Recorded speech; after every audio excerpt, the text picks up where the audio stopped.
Welcome to Tech Smarter. This is the place where we talk with innovators, operators, and investors on everything that's happening within senior living. It's an exciting place to be. And if this is your first time joining us, I'm thrilled that you're here. We appreciate all your feedback that you've been giving us. And I want to go ahead and first of all, thank our sponsors because this episode is sponsored by Leading Age Arizona. And Tech Smarter is a production of the Smarter service. So if you're a senior living operator and you're struggling to provide consistent tech support for your residents and staff, the Smarter service is the premier tech concierge provider. And we are there for you, helping your residents with every printer problem. We are also empowering older adults with personalized one-on-one support, from troubleshooting those pesky printers to help setting up video calls with family. And if you're ready to learn more, you can go ahead and DM me and I will be sure to get back to you. I want to go ahead and introduce our guest today.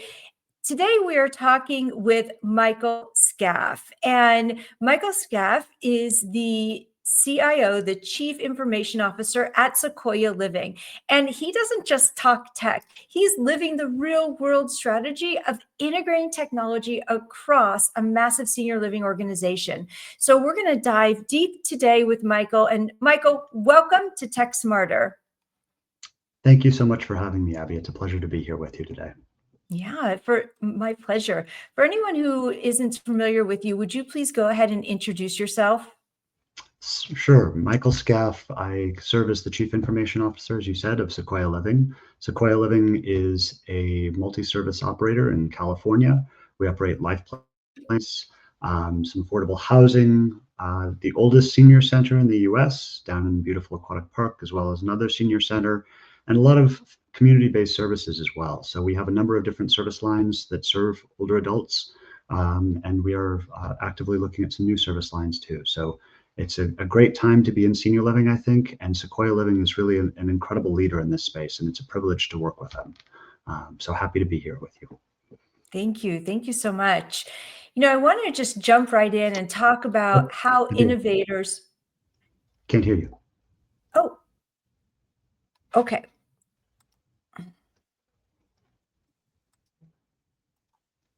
Thanks. Okay, you cannot hear me? No. Can you hear me at all? Yes, I can hear you. Okay. Can he though? Michael, can you hear her? No? Oh, okay. Still can't hear you. Let me check my audio. I can hear you. Yeah, it's something with your speakers. I think I know what the problem is. Let's see. There we go. Let's try it again. Can you hear me now? I can. Wonderful. There we go. For some reason, audio just cut out. The exciting parts of technology is sometimes these things happen in real time. 100%.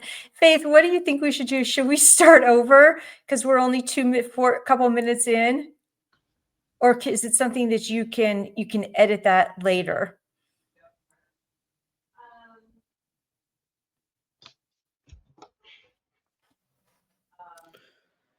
I can edit it out if you want to do that instead.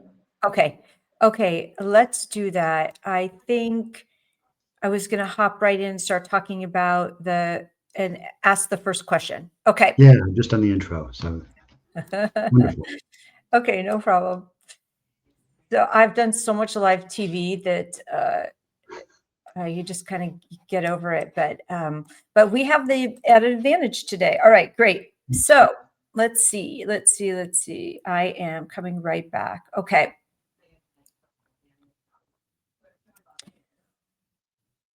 A little wave so you know where to edit.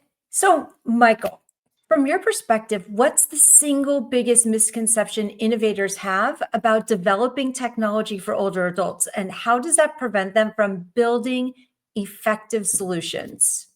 It's a great question, Abby.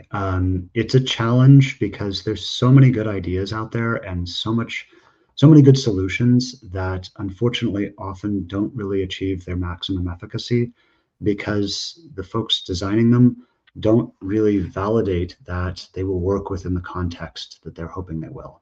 So even if there's some great technology idea or service idea that seems to be functional or operational or viable from, I will call it the outside, it's really important to test that within the industry and make sure that it doesn't just function externally, it doesn't just function independently. It has to function within the context of senior living. It has to function and support the staff in the way they do their work. People talk about disruption in technology. I don't like that word in healthcare, both in acute care as well as in post-acute and long-term care on our side of the healthcare continuum, because it implies that we can come in and break things and expect that to make things better. And that doesn't always end up being the case. So I think it's really important for innovators to validate their idea will actually work within the context of how senior living operators actually work, the way the staff work, the way the residents engage with their communities and want to live their lives. So it's really important to understand that context first before really trying to launch things.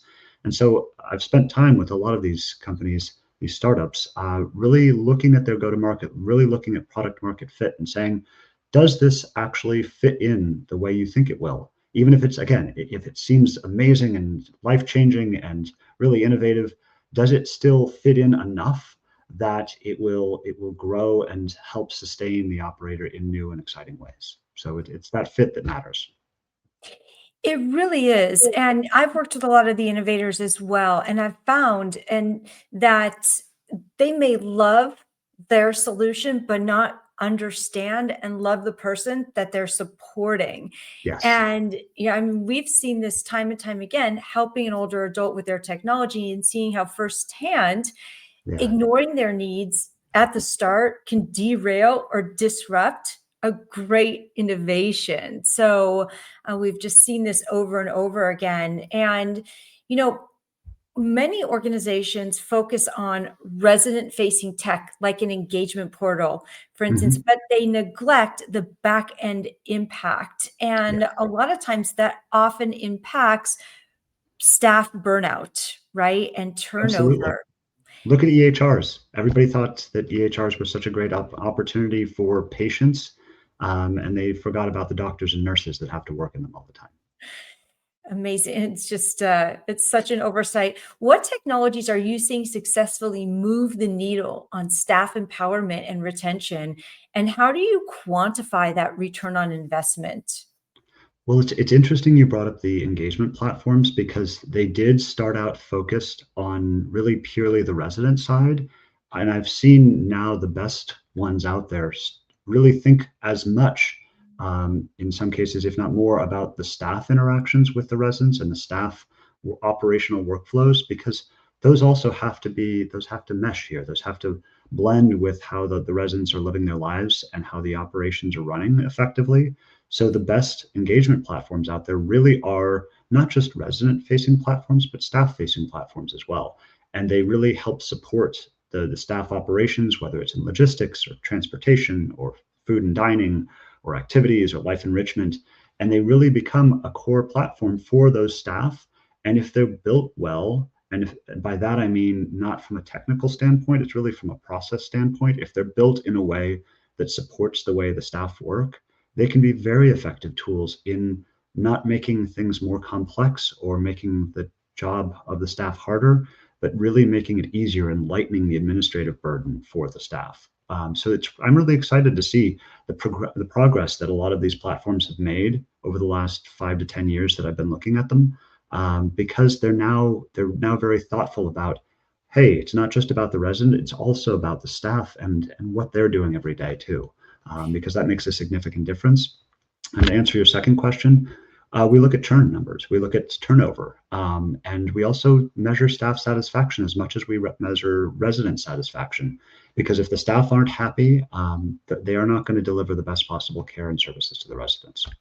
Yeah, it's critical because a burnout staff member has no time or patience to help a resident with their Yeah, devices. I mean, that's one of the things that the Smarter service does. We fill that gap, but the technology should fundamentally support the caregiver and the staff as well. So so important. In my experience, and I saw how during the pandemic, the absolute importance of a resident engagement platform Yes.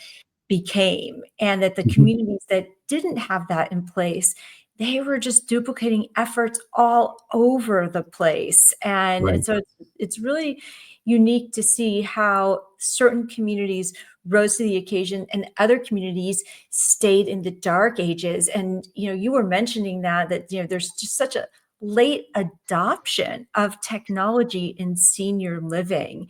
Is there any way that operators can uh, adopt sooner, become more informed about what's out there, and that technology can be more useful in a more supportive way? I think we're entering an inflection point in the industry. And I've given a couple of talks at different conferences about this. I gave a keynote speech about a year ago on this topic. I believe we're heading into an exciting era where a couple of things are happening simultaneously. One, the technology is finally maturing to a point in a lot of different areas that it is showing real efficacy. And that's both in sort of the resident engagement platforms, some of the sensors and resident safety elements, really across the board, that is important for so that you actually can show some value once you adopt this technology. It's actually a good investment, a good financial investment, and a good operational investment for the staff and the operators. So as technology has matured, senior living operators are finally more prepared to adopt these technologies too. They're becoming aware of the fact that these are valuable. These are not just a gadget. These are not just something that is nice to have. A lot of these elements are now differentiators, especially with this demographic, this generation of residents that are moving in to all of our communities. There's more of an expectation that technology will be part of the services that are delivered to them, more part of the hospitality. Things will be more personalized. So there's more elements here that are necessary and that both the senior living operators and our customers, the residents and their families, are expecting. So that, and finally, there's some elements in reimbursement that are finally moving into position to pay for things more on the healthcare side of the spectrum continuum. But these three elements together are really precipitating an exciting change and actually a rapid increase in adoption in technology in senior living. And yes, senior living has traditionally lagged behind in technology adoption. If acute care is about 5 to 10 years behind sort of enterprise companies, enterprise technology, senior living has tended to be another 4 to 5 years behind that. We're starting to catch up, which is really exciting. The people are aware of these opportunities and they're really excited to move forward with them. We're putting some of the fundamentals in place. Simply things like Wi-Fi in resident-facing areas was never in place before because operators couldn't justify the investment.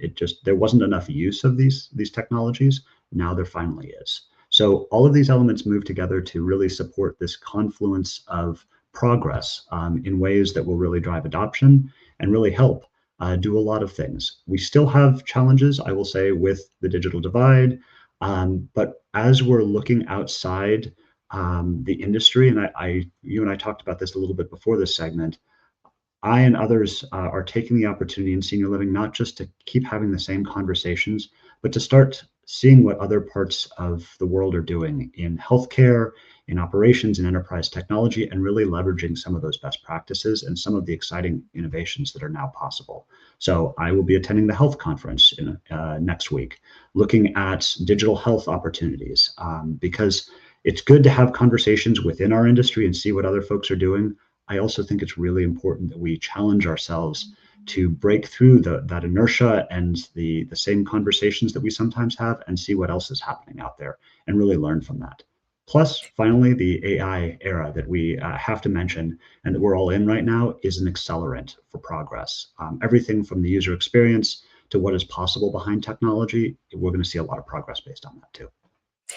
Wow, you touched on so many things. And so I want to first address the infrastructure of the Wi-Fi, for instance, and providing this kind of technical support. So in the past, having something like Wi-Fi would have been a need to have. Now it is an expectation. Yeah. And I liken this to the same way that communities used to think that it was appropriate to maybe have a once a month tech education class on using your devices and perhaps being more secure online. And now it's far more about it being built into the infrastructure of the community rather than it just being an amenity. So you talked about that. Can you elaborate on that a little more, please? Absolutely. With the adoption of technology comes a few things. The need for ongoing education. We all know technology is changing so fast. So, really providing resources to help educate the residents about what is possible and what the tools are and opportunities are that they can take advantage of. Also, with that, as we know, comes cybersecurity risks and fraud risks, especially with AI. Um, Both staff and residents are at greater threat now than they've ever been before with some of these tools, frankly, that are being used by bad actors to perpetrate fraud. So it's a bit of an arms race there, and the more we can do to educate both our staff and our residents about what's possible, better ways to secure themselves or protect themselves from a cybersecurity and fraud standpoint, and also just more of what's out there and possible. There are wonderful lifelong learning opportunities online and sort of in a hybrid mode, for example, that are now possible. So really helping deliver these services in a way that is tech friendly and tech enabled is now, again, as you said, kind of not a nice to have, but a need to have because it's part of the expectation. And it's more and more a part of the services too. We're really investing in education and training.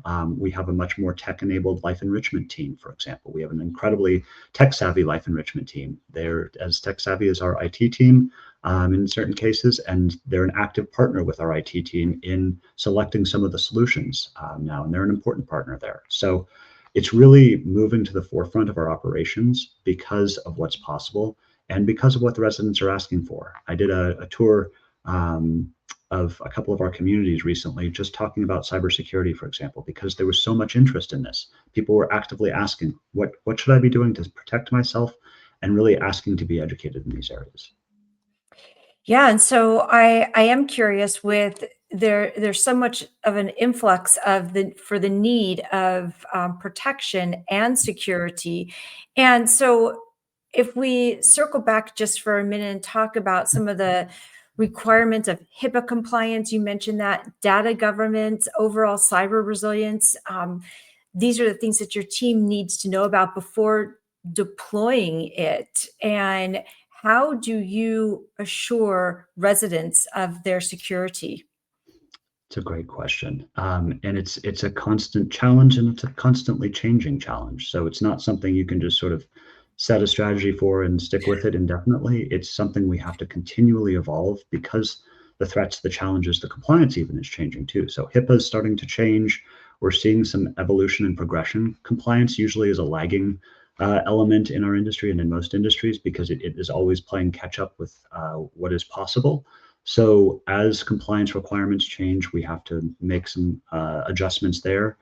Part of that, though, is just good best practice at a baseline for making sure that both we are doing what we should be doing, as well as our vendors and partners should be doing what they should be doing, which is to say, we look at things like SOC 2 compliance in some of our platforms, our technology platforms, to make sure that they're doing all of the operational, technical, and security elements that they should really be following to make sure that these platforms are safe, secure, and available. So there are some important questions that we ask as sort of the baseline when we're evaluating any new technology solution. Anything that interacts with resident data, resident PHI, protected health information, has to be, there are layers of consideration around HIPAA and some of the other privacy statutes, especially in California. So there's some baseline questions that we always ask of any new partner or provider. And some good sort of basic foundational elements that we're asking ourselves to and constantly evaluating ourselves. We do ongoing penetration testing, for example, to make sure our network is secure. We're adopting new technologies, many of which now leverage AI in many interesting ways to really, again, keep our residents and our staff and our enterprise core data secure. So it's an interesting area because it's constantly changing and we have to constantly evolve with it.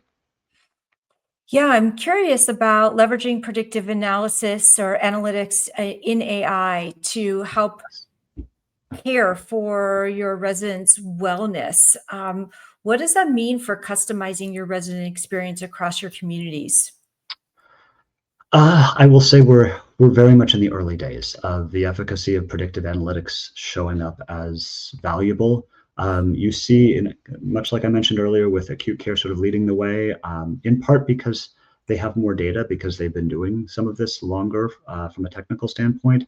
So Epic just announced recently that they're going to take billions of data points and start building predictive care plans based on those, based on the best practices that they can look at from a pattern matching standpoint across billions of data points that they've gathered anonymously to say, okay, based on these patterns, we think that this patient should be treated this way because other patients like this person were treated this way and it turned out well.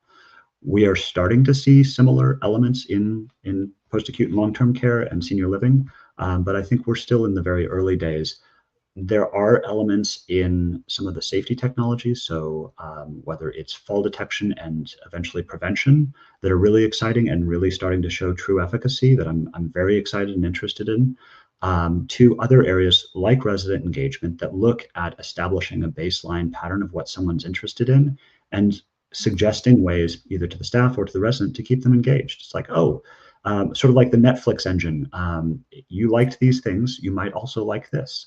So it's from very simple examples like that to the much more exciting and sort of more deep data requirements around healthcare and clinical outcomes. There are some really exciting opportunities in predictive analytics that are showing up. Again, right now it's in sort of parts and pieces in different areas, but over the next couple of years, we're going to see a lot more of that. A lot more companies are integrating with EHRs to drive these opportunities. The EHRs themselves in senior living are also doing a lot of work in this area.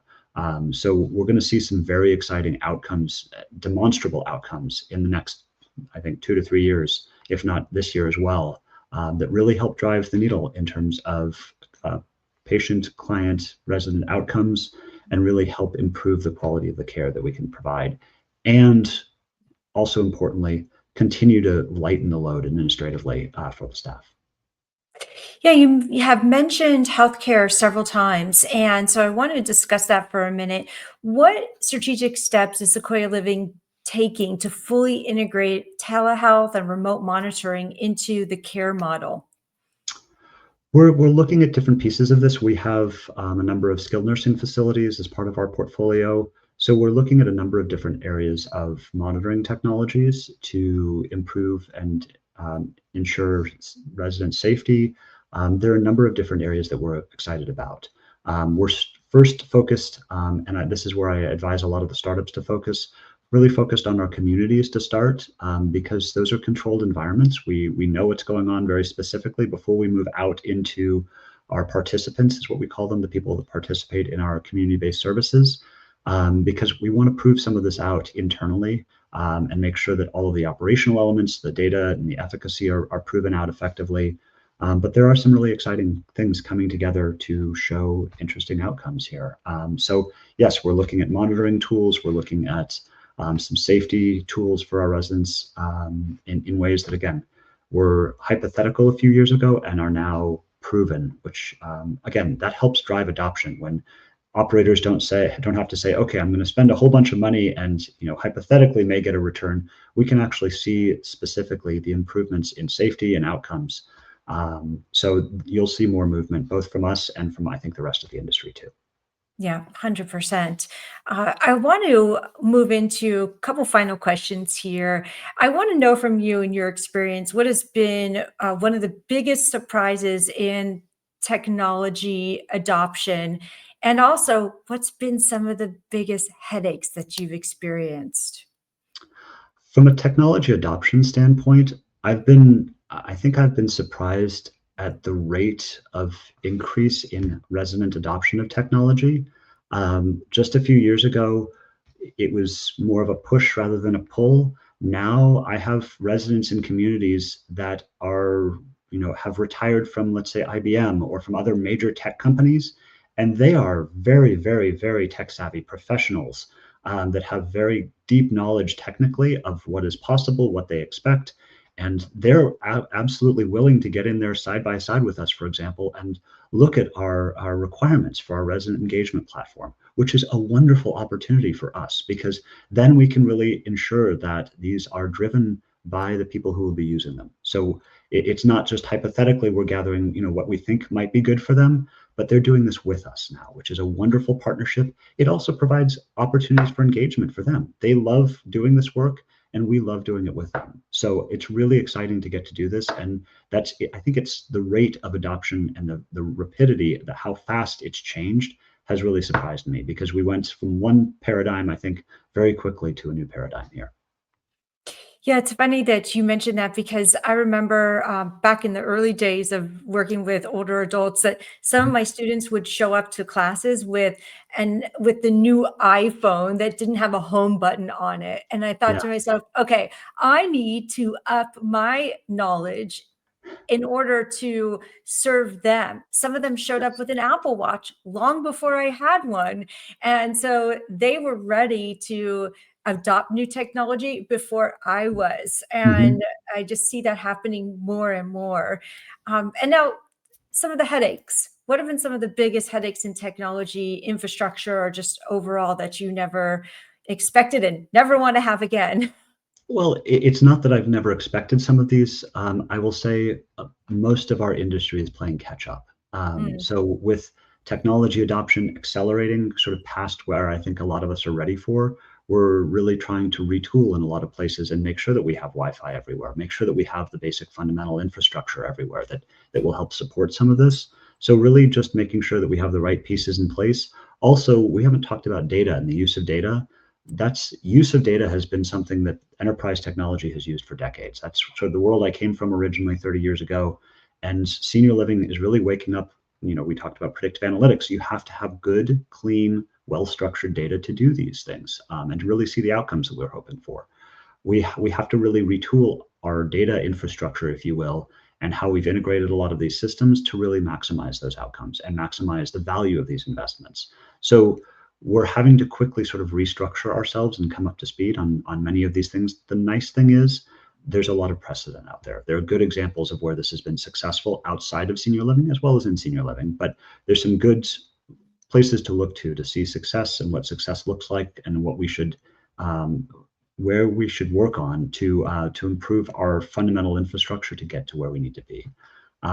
So I think there are some incredible opportunities. I think, again, we're going through a period of rapid change on the operator side. And I've had a number of conversations with other people in my chair, and heads of IT, CIOs, VPs of IT, around all of these challenges and what we're doing to sort of retool. Also, again, trying to keep up with the cybersecurity challenges, the interest in AI. So there's a lot of excitement and interest and some hyperbole around AI. Trying to keep up with what is actually practically useful and where the risks are, and those are still very much emerging, week by week as these models change. So looking at how we both prepare ourselves from a data standpoint and a utilization standpoint, as well as really make sure that we are change agents, we are catalysts for progress, and we're not standing in the way of progress. So working hard to make sure that we can actually support all of the excitement around AI and really leverage some of these new tools and opportunities as quickly and effectively as possible. So we have a lot of work to do, and I don't think our industry in general, and this is a generalization, but we're not used to moving this fast, and things are changing faster than we're ready or used to dealing with. Yeah, absolutely. At the Smarter Service, we have also been tracking data every time we work with residents in a community, and we've noticed the transition from helping someone with just something that's broken and Mhm. then fixing it. And then, because of the data, we can see that once that basic need is taken care of, then the resident starts applying technology towards what it can do for them and how it can Absolutely. help them in their hobbies and in their interests. And that's the data that we could use and put into place so that we can start teaching classes, not just about what to do when it's broken, but how to use it for your sake and for your enjoyment and your livelihood. Well, And Michael, oh, go ahead, just please. one last final thought here too that you touched on is, and I know we're almost out of time, is there's such a spectrum now. We have some very tech savvy residents, and we also have some residents that still are not comfortable with technology. So that's one of the other challenges, is effectively serving the whole continuum of technical knowledge there. 100%. And we meet them where they're at. Yes. So, Michael, that was pure gold. Thank you so much today. Thank you for sharing the blueprint on scaling tech in your community. It was truly a masterclass in working smarter. For our listeners, if you're nodding your head right now because you know your community needs to move from tech mess to tech success, we want you to reach out to us so that we can make this transition easier for you. And for those of you that are participating in the chat, we thank you so much, and we will see you right back here next week. Michael, how can people get in touch with you? Email, LinkedIn. I'm out there on the internet, so I'd love to hear from you if you have some interesting thoughts. And let's engage in this. This is a conversation, so that's how we move the whole industry forward. And Abby, thank you for hosting this. I appreciate it. My pleasure. And thank you for being here with us today. And we'll see you right back here next week on Tech Smarter.